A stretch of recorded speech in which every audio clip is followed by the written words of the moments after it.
Mister Allegretti, purtroppo seconda sconfitta consecutiva del Chievo Verona, questa volta caduto al cospetto del Club Milano. Giudizio sulla partita.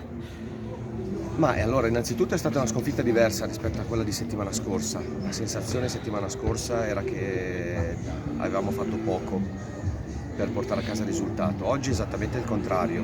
Poi è chiaro, abbiamo commesso degli errori sui 2 gol, però la squadra non ha mollato fino alla fine. Secondo me abbiamo fatto un ottimo secondo tempo che conta zero nel momento in cui si vince. Si perde, magari.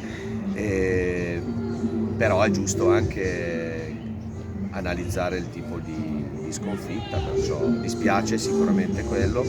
La squadra però ha dato segnali di essere viva. È chiaro che, come ci capita spesso, non abbiamo la possibilità di riuscire a ribaltare con qualche cambio per caratteristiche che possa, come oggi, ribaltare la gara, perciò peccato, insomma, andiamo avanti. Ecco, diciamo che è una sconfitta che allontana un po' quello che potrebbero essere l'obiettivo dei playoff, anche se ci sono ancora diverse partite.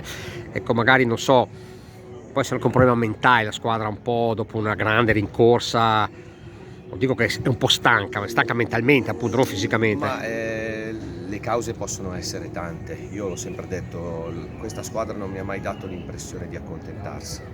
È chiaro che ci sono momenti nel campionato, momenti in cui le cose ti girano un attimo meglio, momenti in cui fisicamente stai meglio perché non devi sopperire a problematiche fisiche che non ti permettono di allenarti.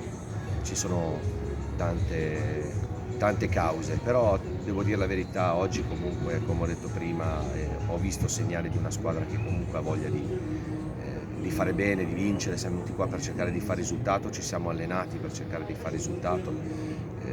La rincorsa continua su noi stessi, che è la cosa più importante, il migliorare la posizione dell'anno scorso, il migliorare le prestazioni di ognuno di noi, la ricerca di qualcosa in più rispetto a quello che è stato dato. Gli obiettivi possono essere tanti, l'importante è che tracciamo degli obiettivi comuni che poi toccano anche il singolo.